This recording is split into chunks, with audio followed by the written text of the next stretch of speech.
बिस्मिल्लाहिर्रहमानिर्रहीम अस्सलाम वालेकुम dear students, how are you? I hope you'd be fine. This is new countdown और हम कर रहे थे चैप्टर नंबर 4 में एक्सरसाइज 4A। क्वेश्चन नंबर 5 के हमने फर्स्ट 2 पार्ट्स कंप्लीट कर लिए थे। आज हमें सेकंड, थर्ड और फोर्थ पार्ट करना है, जिसमें हमारे पास तीन नंबर्स हैं और डिवीजन मेथड के साथ हमने इसका HCF फाइंड आउट करना है। ठीक है, तो स्टार्ट करते हैं और देखते हैं कि यहाँ पर हमने कैसे करना है इसको। तो बच्चों, जैसे दो नंबर्स के अंदर आप ग्रेटर नंबर को डिवीजन के अंदर रखते थे और स्मॉलर नंबर को आप बाहर रखते थे, बिल्कुल इसी तरह से आपने अभी यहाँ पर भी 3 नंबर्स के अंदर कोई से भी 2 नंबर्स आपने उठा लेने हैं और उसके अंदर आपने इसी तरह से स्टार्ट करना है। ठीक है, तो जैसे हम यहाँ पर 399 और 665 को स्टार्ट करते हैं, तो 665 को हम अंदर रखेंगे और 399 को हम बाहर रखेंगे। सबसे पहले इन दोनों को डिवाइड करेंगे। जब ये दोनों कम्प्लीटली डिवाइड हो जाएंगे, फिर थर्ड नंबर के साथ जो हमारे पास आखिर में डिवाइज़र बचेगा उसके साथ इसको भी डिवाइड करेंगे। ठीक है, तो 399 को डबल करते हैं, तो 399 के बाद +1 करो तो 400 आता है। 400 का डबल 800 होता है। इसका मतलब है यहाँ पर हमें मल्टीप्लाई बाय 1 करना पड़ेगा। ठीक है, जब हम इसको 1 से करेंगे तो 665 को 400 के साथ माइनस करो तो आंसर 465 आता है और एक बढ़ा दें तो बन जाएगा ये आपका 466। ठीक है, इस तरह से छोटी छोटी ट्रिक्स अगर आप यूज़ करेंगे तो आपकी जो कैलकुलेशंस हैं वो इजी हो जाएंगी और जल्दी हो जाएंगी। ठीक है, हमने क्या किया है यहाँ पर 665 को हमने 399 से माइनस करने के बजाय हमने इसको डायरेक्टली 400 से माइनस किया। 400 से माइनस करने के बाद हमारे पास 265 आंसर आया और 265 के बाद हमने क्या किया, इसको हमने इसके अंदर +1 कर दिया, क्योंकि यहाँ पर हमारे पास 399 था तो हमने यहाँ पर एक माइनस था तो हमने इसमें एक +1 कर दिया। ठीक है, अच्छा, उसके बाद फिर अब तो ये डिवाइड नहीं हो सकता, तो फिर अब नया डिवाइज़र हमारा 399 होगा। फिर 266 1 जार 266 माइनस करेंगे तो 133 बचेगा और फिर हम यहाँ पर 266 करेंगे। आप ये देख सकते हो कि 133 का डबल 266 होता है, तो उसको 2 से मल्टीप्लाई करेंगे तो 266 यहाँ पर कम्प्लीटली डिवाइड हो जाएगा। अब जब ये आपके पास ये दोनों नंबर सॉल्व हो गए तो ये जो आपके पास डिवाइज़र है, अब ये अभी HCF नहीं बनेगा, क्योंकि अभी हमने 1463 के साथ भी इसको डिवाइड करना है। तो अब हम क्या करेंगे, यहाँ पर हम 1463 को अंदर रखेंगे और ये जो हमारे पास लास्ट में डिवाइज़र बचा है इसको हम अंदर रख देंगे, तो ये हो जाएगा 133 के साथ। ठीक है, अब 133 और 146 तो 1 जार 133 करते हैं, माइनस करेंगे तो 13 बचेगा और 3 को नीचे उतारेंगे और ये हो गया हमारे पास 1 जार 133। तो ये भी कम्प्लीटली इसने डिवाइड कर दिया।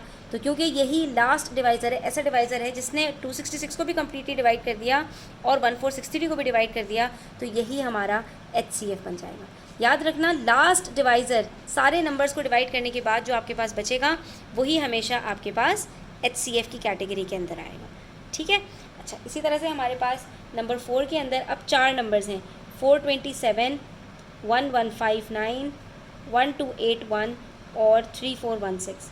दो नंबर्स को करते हैं। ठीक है, पहले हम इन दोनों नंबर्स को उठा लेते हैं, 1159 और 427।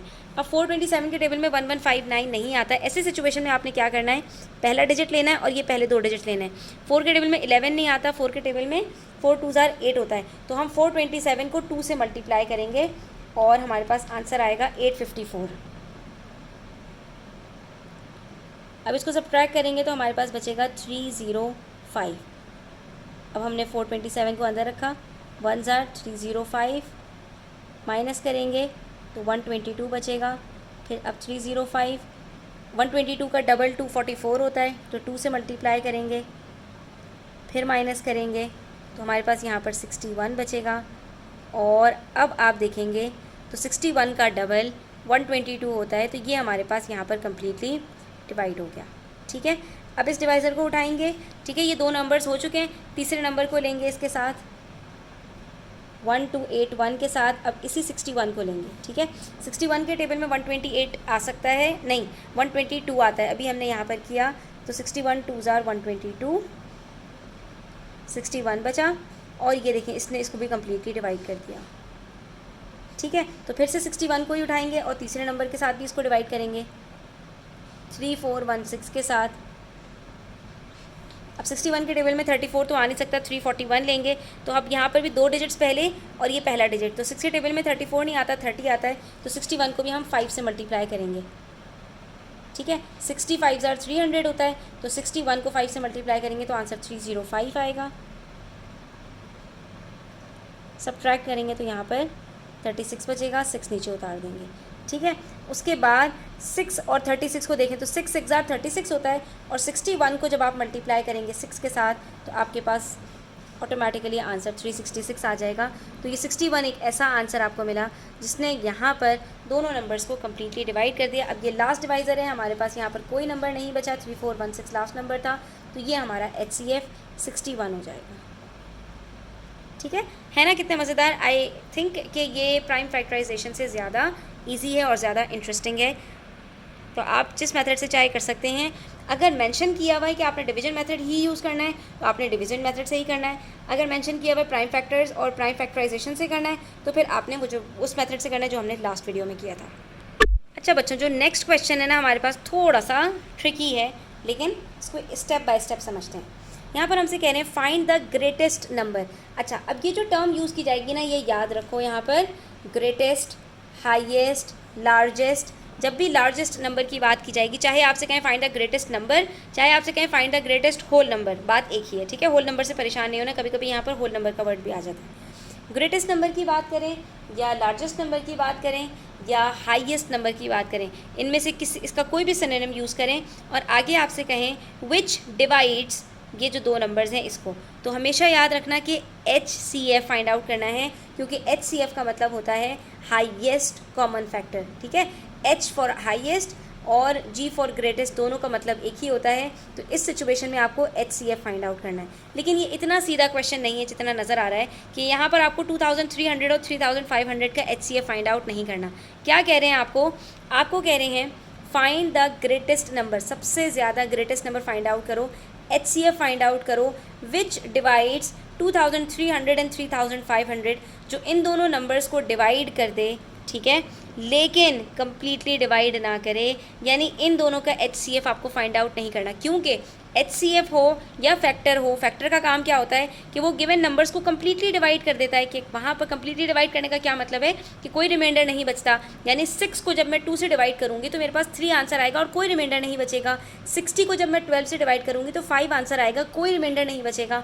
तो इसको कहते हैं फैक्टर। ठीक है, तो HCF के अंदर भी जो हमारे पास आंसर आता है वो भी फैक्टर होता है, ऐसा नंबर होता है जो सबसे बड़ा दो नंबर्स के बीच में कॉमन फैक्टर हो, जो दोनों को डिवाइड कर सके और कोई रिमाइंडर ना बचे।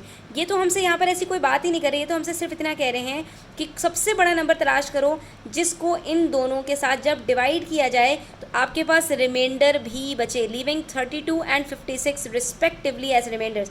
रिस्पेक्टिवली का मतलब क्या होता है कि 32 का ताल्लुक 2300 से है, यानी 2300 को जब हम डिवाइड करें ग्रेटेस्ट HCF से तो हमारे पास 32 रिमाइंडर बचे, और 3500 को जब HCF के साथ डिवाइड करें तो 56 आंसर बचे। ठीक है, अब ये सारी कहानी बताने का मकसद ये था बच्चों कि यहाँ पर आपको करना क्या है, ऐसी सिचुएशन में जहाँ पर रिमाइंडर्स बच रहे हों वहाँ पर आपने सबसे पहले जो गिवन नंबर्स हैं इसको सब्ट्रैक्ट करना है, इन नंबर्स के साथ जो आंसर्स आएंगे उसका HCF फाइंड आउट करना है। ठीक है, जब भी रिमाइंडर्स की बात होगी वहाँ पर हमेशा इसी तरह से करना होगा, स्टेप बाय स्टेप करते हैं, और उसके बाद फिर हम जब रिवर्स में क्वेश्चन को सॉल्व करेंगे तो फिर आपको ये चीज़ बिल्कुल क्लियर हो जाएगी कि हमने इसमें क्या किया है। देखो बच्चों, इस क्वेश्चन को करने से पहले थोड़ा सा रिकॉल कर लेते हैं। हमने लास्ट चैप्टर्स में जो है वो डिवीजन के अंदर इस चीज़ को डिस्कस भी किया था कि जब हम फॉर एग्जांपल यहाँ पर 6 के साथ किसी नंबर को डिवाइड करते हैं जो कि उसका फैक्टर है, फॉर एग्जांपल यहाँ पर 2 को ले लेते हैं, 6 को जब 2 से डिवाइड करेंगे तो 2 के साथ जो आपके पास आंसर आएगा, क्योंकि 2 6 का फैक्टर है तो कोई रिमाइंडर नहीं बचता, और ये जो दो नंबर्स होते हैं आपके पास डिवाइज़र और कोशेंट, इनको मल्टीप्लाई करके यही आंसर आ रहा होता है। 2 3 are 6 होता है, तो यहाँ पर कोई रिमाइंडर नहीं बचा, तो ये आपका पेयर फैक्टर कहलाता है। जब आप किसी भी नंबर को अपने फैक्टर से डिवाइड करते हैं तो उसके साथ उसका पेयर फैक्टर आता है और कोई रिमाइंडर नहीं बचता। लेकिन अगर यहाँ पर मैं 7 को 2 से डिवाइड करूँ तो मेरे पास यहाँ पर 2 को, क्योंकि 2 इसका फैक्टर नहीं है तो 2 इसको कम्प्लीटली डिवाइड नहीं कर पाएगा। 2 को 3 से मल्टीप्लाई करेंगे, आंसर 6 आएगा, और जब माइनस करेंगे तो 1 रिमाइंडर बचेगा।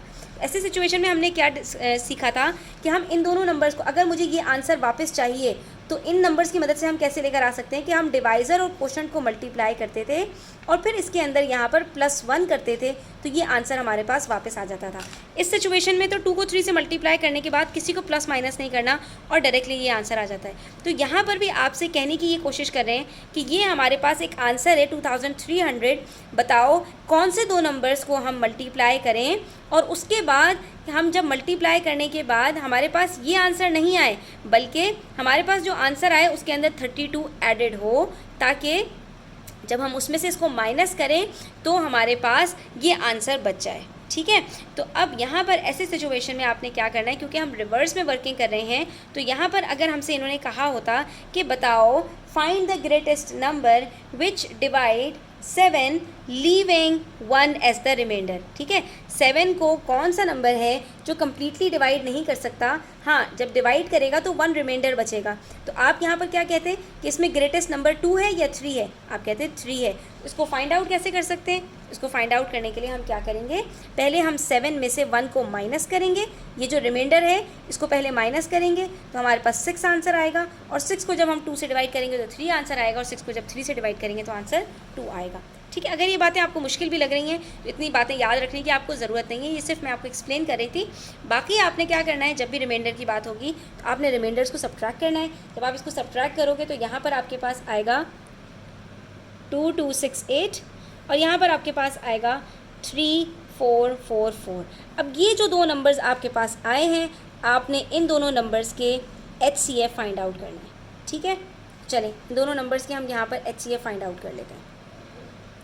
2268 का फाइंड करेंगे और उसके बाद फिर 3444 करेंगे। ठीक है, दोनों इवन नंबर से 2 से स्टार्ट करते हैं। 2 1 जार 2, 2 1 जार 2, 2 3 जार 4, 2 4 जार 8, फिर 2 से करेंगे 2 5 जार 10, 2 6 जार 12, 2 7 जार 14। फिर अब 2 से नहीं कर सकते, 3 से भी नहीं कर सकते, क्योंकि 5 प्लस से नहीं 3 से कर सकते हैं इसको। 3 से करेंगे 3 1 जार 3 और उसके बाद 26 बचा, 3 8 जार 24, फिर 27, 3 9 जार 27। अभी फिर से 3 से कर सकते हैं, 3 6 जार 18, 3 3 जार 9, फिर 3 से कर सकते हैं 3 2 जार 6, 3 1 जार 3, 3 7 जार 21 और 7 1 जार 7। अब HCF फाइंड आउट करना है तो यहीं पर इसके फैक्टर्स भी लिख लेते हैं। 2268 के फैक्टर्स हमारे पास क्या आ रहे हैं, 2 multiply by 2 multiply by 3 multiply by 3 multiply by 3 multiply by 3 multiply by 7। इसी तरह से 3444 के भी फैक्टर्स फाइंड आउट कर लेते हैं। इवन नंबर है, 2 से करते हैं तो 2 1 जार, 2 7 जार, 2 2 जार, 2 2 जार, फिर 2 8 जार 16, फिर 2 6 जार 12, फिर 2 1 जार 2। अब ये 2 से नहीं जा सकता, 3 से देखेंगे तो 8 + 7 15 होता है, 3 से डिवाइड हो जाएगा। 3 2 जार 6, 3 8 जार 24 और 3 7 जार 21। फिर से 3 से डिवाइड नहीं हो सकता क्योंकि 2 + 8 + 7 17 होता है। हाँ, अगर हम 7 से इसको डिवाइड करें तो 7 से डिवाइड हो जाएगा, क्योंकि 7 का डबल 14 होता है और 28 में से 14 माइनस करो तो 7 आंसर आता है। तो 7 4 जार 28 और 7 1 जार 7। फिर 41 इटसेल्फ एक प्राइम नंबर है तो 41 को 41 से करेंगे। अब हमारे पास यहाँ पर दोनों के फैक्टर्स आ चुके हैं। हाईएस्ट कॉमन फैक्टर निकालने के लिए हम क्या करेंगे, दोनों के कॉमन फैक्टर्स को निकाल लेंगे। इसके अंदर हमारे पास 3 कॉमन फैक्टर्स हमें नज़र आ रहे हैं, एक 2, दूसरा 2 और तीसरा 3। तो हाईएस्ट कॉमन फैक्टर हमारे पास क्या आएगा, 2 2 जार 4, 4 3 जार 12 और ये 7 भी तो कॉमन फैक्टर है, तो 12 को 7 से मल्टीप्लाई करेंगे तो आंसर आएगा 84। तो ये हमारे पास HCF आ रहा है 2268 और 3444 का। ये हमारे पास HCF 2300 और 3500 का नहीं है, ये हमारे पास आंसर है। लेकिन ये HCF है 2268 और 3444 का, and also it is the greatest number which will divide 2300 and 3500 leaving 32 and 56 as the remainders. ये आपका कंप्लीट हो चुका है। अब आपने क्या करना है, चेक करना है कि भाई अगर हम इसको 2300 से डिवाइड करते हैं 84 को, ये वेरिफिकेशन कर रहे हैं। ठीक है बच्चों, मैं बार बार रिपीट कर रही हूँ, ये आपके क्वेश्चन का पार्ट नहीं है, यही आपका आंसर 84 आ चुका है। और हम इसको डिवाइड करेंगे 3500 से, तो हमारे पास ये जो नंबर है ये सबसे बड़ा नंबर है कि जब हम इन दोनों को डिवाइड करेंगे तो यहाँ पर हमारे पास जो रिमाइंडर बचेगा दैट इज़ 32 और यहाँ पर हमारे पास जो रिमाइंडर बचेगा दैट इज़ 56। अब चेक करते हैं, 84 के टेबल में 23 नहीं आता, 230 उठाएंगे और 8 3 जार 24 होता है तो 8 2 जार 16 हम ले लेंगे, तो 84 2 जार 168 हो गया।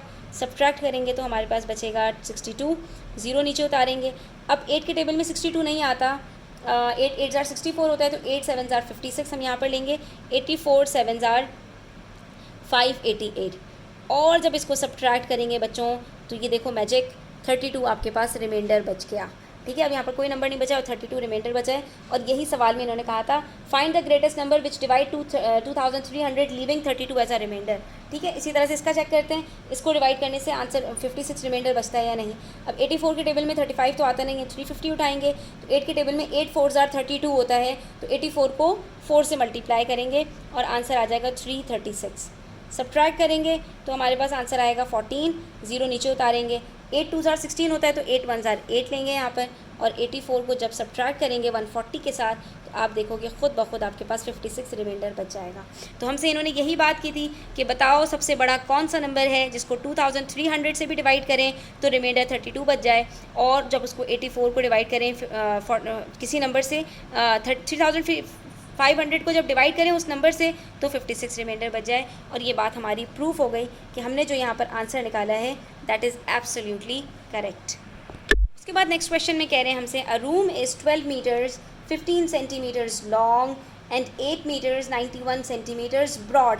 लॉन्ग का मतलब लेंथ बता रहे हैं, एक रूम लंबा है 12 मीटर्स 15 सेंटीमीटर्स तक, और ब्रॉड है मतलब ये उसकी विड्थ बता रहे हैं, ब्रेथ बता रहे हैं 8 मीटर्स 91 सेंटीमीटर्स उसकी ब्रेथ है। आगे आपसे कह रहे हैं the floor of the room is to be paved with square tiles. आपको उसको पेव करना है, उसके ऊपर पूरे पे आपको स्क्वायर टाइल्स लगाने हैं। Find the length of the largest tile that can be used. जो टाइल सबसे ज़्यादा लंबा टाइल हम इसके अंदर यूज़ कर सकते हैं कि हमारे पास कुछ बचे नहीं, तो वो हमें यहाँ पर फाइंड आउट करना है। उसके लिए बच्चों हमने क्या करना है, लार्जेस्ट से हमें पता चला, मैंने आपसे कहा था ना लार्जेस्ट ग्रेटेस्ट हाईएस्ट के वर्ड्स जब भी आएंगे तो वहाँ पर हमने HCF फाइंड आउट करना होगा। अब इसका HCF कैसे फाइंड आउट करेंगे बच्चों, तो इसके अंदर आपने मीटर्स को पहले सेंटीमीटर्स में कन्वर्ट करना है। तो 1 मीटर के अंदर 100 सेंटीमीटर होते हैं, 1200 को 15 के साथ प्लस करेंगे और ये हमारा बच जाएगा 1215 सेंटीमीटर। इसी तरह से 8 मीटर्स के अंदर 800 प्लस 91 करेंगे तो 891 सेंटीमीटर ब्रेथ आ जाएगी। लेंथ और ब्रेथ का जब भी हाईएस्ट कॉमन फैक्टर निकालोगे तो आपके पास हाईएस्ट टाइल लार्जेस्ट टाइल की जो है वो लेंथ आ जाएगी। ठीक है, तो इसको हम फाइंड आउट कर लेते हैं। सबसे पहले आपने ये कन्वर्जन्स कर लेने हैं। ठीक है, छोटी सी वर्किंग्स करनी है। Given the length of room is equal to 12 metres 15 centimetres. ठीक है, 1 मीटर 100 सेंटीमीटर के बराबर होता है तो 12 मीटर्स 1200 के बराबर होगा, और 1200 के अंदर हम 15 प्लस करेंगे तो 1215 सेंटीमीटर्स आ जाएगा। ठीक है, इसी तरह से हमने इसकी वर्किंग्स की तो 891 सेंटीमीटर्स आ जाएगा। अब हमने क्योंकि लार्जेस्ट टाइल की जो है वो यहाँ पर लेंथ फाइंड आउट करनी है तो हम इन दोनों का HCF फाइंड आउट करेंगे। उसके लिए सबसे पहले हम 1215 का यहाँ पर 1215 5 से डिवाइड हो रहा है तो बाकी आप बाद में चेक करना, पहले 5 से डिवाइड कर लो। 5 2 जार 10, फिर 2 बचा 21, 5 4 जार 20, 5 3 जार 15। अब ये 243 बच रहा है तो 243 को प्लस करेंगे 9 आंसर आता है, 3 से डिवाइड हो जाएगा। 3 8 jar 24, 3 1 jar 3, 3 27 jar, 3 9 jar, 3 3 jar और 3 1 जार। ये हमारे पास फैक्टर्स आ गए 1215 के। इसी तरह से हम यहाँ पर 891 के फैक्टर्स फाइंड आउट कर लेते हैं। 8 + 9 + 1 18 होता है तो 9 से डिवाइड हो जाएगा ये, तो 3 2 जार 6, 29 बचा, 3 9 जार 27, 2 बचा 2 7 जार, फिर दोबारा से 18 आंसर आ रहा है, फिर से 2 से डिवाइड हो जाएगा। 3 9 jar 27, 3 9 jar 27, 3 3 jar 3 3 jar, 3 11 jar और 11 1 जार। ठीक है, तो ये हमने फाइंड आउट कर लिया। अब हम यहाँ पर दोनों का HCF फाइंड आउट करेंगे तो 1215 के फैक्टर्स हैं हमारे पास 5 × 3 × 3 × 3 × 3 × 3 × 3, 5 3 हैं यहाँ पर, और 891 में 4 3 हैं, 3 × 3 × 3 × 3 × 11। ठीक है, तो ये 4 3 हमारे पास कॉमन है, तो इसका HCF हमारे पास क्या आएगा, 3 3 जार 9 और 9 9 जार 81। इसका मतलब है कि हमारे पास जो लार्जेस्ट टाइल है जो हम यूज़ कर सकते हैं उसकी लेंथ 81 सेंटीमीटर्स होगी, तो हमारा जो रूम है उसके अंदर हमारे पास कुछ भी नहीं बचेगा। ठीक है, अब यहाँ पर चेक भी कर लो आप, हमारे पास जो लेंथ की बात की थी इन्होंने, तो अगर हम यहाँ पर 81 सेंटीमीटर्स लें, अच्छा पहले तो हम यहाँ पर डिवाइड कर लेते हैं कि अगर हम 1215 को 81 के साथ डिवाइड करें तो हमारे पास क्या आंसर आता है, 15। इसका मतलब है कि हमारे पास कमरे में 15 टाइल्स होंगे 81 सेंटीमीटर्स के। ठीक है, आप इस तरह से बनाकर देख लेना। 1 2 3 4 5 6 7 8 9 10 11 12 13 14 15, ठीक है, 15 टाइल्स इस तरह से होंगे। तो टोटल ये आपकी जो लेंथ बनेगी 81 81 81 81 मल्टीप्लाई बाय 5, आपके पास टोटल लेंथ जो बनेगी दैट इज़ 1215। और देखो इसमें कुछ नहीं बचेगा क्योंकि 1215 को जब डिवाइड करो 81 से तो 15 आंसर आता है। 81 इंटू 15 इज इक्वल्स टू 1215 है। और इसी तरह से अगर हम 891 को डिवाइड करें 81 से तो हमारे पास आंसर 11 आता है कि रूम की विड्थ के अंदर आपके पास जो टाइल्स लगेंगे, अब एक एक टाइल हर तरफ से 81 बाई 81 का है ना, तो यहाँ पर आपके पास 11 टाइल्स लगेंगे। यानी आपके पास टोटल जो रॉज होंगी वो 15 होंगी और टोटल जो आपके पास हर रॉ के अंदर कितने टाइल्स होंगे, 11 टाइल्स होंगे और हर एक की लेंथ 81 81, यानी हर टाइल आपके पास 81 बाई 81 सेंटीमीटर्स का होगा। लेंथ भी उसकी 81 होगी, ब्रेथ भी उसकी 81 होगी। और इस तरह से पूरा कमरा आपका टोटल हमारे पास कितने टाइल्स हो जाएंगे, तो हम यहाँ पर 15 मल्टीप्लाई बाई 11 कर देते हैं। तो टोटल आपको कितने टाइल्स चाहिए होंगे, 165 टाइल्स। हर रॉ के अंदर आपके पास 15 टाइल्स लगे हुए होंगे और हर कॉलम में मतलब यानी कि हर जो है उसके अंदर आपके पास 11 टाइल्स होंगे। और जब आप टोटल करेंगे सबको तो आपके पास 165 टोटल टाइल्स यहाँ पर आ जाएंगे। ठीक है, और एक भी टाइल यहाँ पर कम ज़्यादा नहीं होगा। जैसे कि जब हमारे पास जो है वो कमरे के अंदर टाइल्स लग रहे होते हैं तो वहाँ पर हमें काटना पड़ता है ना। अगर हम इस तरह से अपनी कैलकुलेशंस कर लें तो हमारे पास जो टाइल्स हैं और हम उसी तरह से अपने टाइल्स को लगाएं अपने रूम की कैलकुलेशंस करने के बाद, तो हमें यहाँ पर टाइल ना कम पड़ेगा और ना ज़्यादा होगा, हमेशा परफेक्ट साइज़ में लग जाएगा। अच्छा बच्चों, तो ये हमारा आंसर इसका 81 आ गया। यानी कि जो हमारे पास सबसे बड़ा टाइल है जो हम कमरे में लगा सकते हैं वो 81 सेंटीमीटर्स का हो सकता है। 81 सेंटीमीटर्स के अगर हम टाइल्स लगाएंगे 81 बाई 81 के, तो हमारे कमरे के अंदर कोई जगह खाली नहीं बचेगी, ना कम पड़ेगी और पूरा का पूरा कमरा हमारा कंप्लीटली जो है वो टाइल्स के साथ आराम से फिल हो जाएगा। अच्छा, अब उसके बाद क्वेश्चन नंबर 8 में कह रहे हैं find 2 numbers between 100 and 150 with HCF 24। अब आपको HCF बता दिया है और आपसे कह रहे हैं बताओ 2 ऐसे नंबर्स निकालो कि जब हम उनका जो है वो फैक्टर्स निकालें तो उनका HCF 24 आए। तो ऐसे सिचुएशन में आपने बच्चों कुछ नहीं करना, सिर्फ 24 का टेबल उठाकर लिखना है। और 24 का टेबल आपने कहाँ तक लिखना है, 150 तक। ठीक है, और फिर देखना मैजिक होता है। आपने सिर्फ और सिर्फ 24 का टेबल लिखा, 24, 48, 72, 96, 120, 144, 168। इन्होंने आपसे क्या कहा था, 100 और 150 के बीच में। तो 100 और 150 के बीच में कौन से 2 नंबर्स आ रहे हैं, 120 और 144। तो ये 120 और 144 दोनों क्योंकि 24 के टेबल में आ रहे हैं तो फैक्टर कहते ही किसको हैं, हाईएस्ट कॉमन फैक्टर निकालना हो तो हम क्या करते हैं, हाईएस्ट कॉमन फैक्टर निकालना हो तो हम इनके फैक्टर्स निकालते हैं। जब हम इनके फैक्टर्स निकालेंगे तो उसके अंदर हमारे पास 24 इसके फैक्टर में भी आएगा, 120 के फैक्टर्स में भी, ठीक है, 120 के फैक्टर में 24 भी आएगा और 144 के फैक्टर्स में भी 24 आएगा, क्योंकि 24 के टेबल में ये दोनों नंबर्स आ रहे हैं और ये दोनों नंबर्स 100 और 150 के बीच में हैं। तो इन दोनों को जब आप एक साथ, इन दोनों का एक साथ जब आप HCF निकालोगे तो आपके पास डेफिनेटली 24 आएगा, क्योंकि ये दोनों के दोनों 24 के टेबल में हैं और यही मतलब होता है HCF का। ठीक है, HCF का मतलब होता है कि जो भी आपके पास 2 नंबर्स आप चूज़ कर रहे हो उसका सबसे हाईएस्ट कॉमन फैक्टर कौन सा होगा। ठीक है, तो यानी कि ऐसा नंबर जो कि यहाँ पर जब आप उसका टेबल लिखो तो उसके टेबल में वो दोनों नंबर्स आ जाएं। ठीक है, तो आप यहाँ पर चेक भी कर लेना, 120 के फैक्टर्स निकालना, 144 के फैक्टर्स निकालना और उसके बाद देखना कि उसका हाईएस्ट कॉमन फैक्टर 24 आ रहा है या नहीं। तो जब भी आपको HCF निकाल कर दिया हुआ होगा वहाँ पर आपने उस HCF का टेबल लिखना है। टेबल लिखने के अंदर आपके पास जो नंबर्स आएंगे वो आपका आंसर हो जाएगा। That's it. तो आज हमारी ये एक्सरसाइज कंप्लीट होती है। इंशाल्लाह नेक्स्ट वीडियो के अंदर हम नेक्स्ट एक्सरसाइज स्टार्ट करेंगे जिसमें LCM को डिस्कस करेंगे। तब तक अपना ख्याल रखें, चैनल पर नए हैं तो सब्सक्राइब करते जाएँ, वीडियो अच्छी लगी हो तो लाइक करें, अपने फ्रेंड्स के साथ शेयर करना ना भूलें। टेक केयर, अल्लाह हाफ़िज़।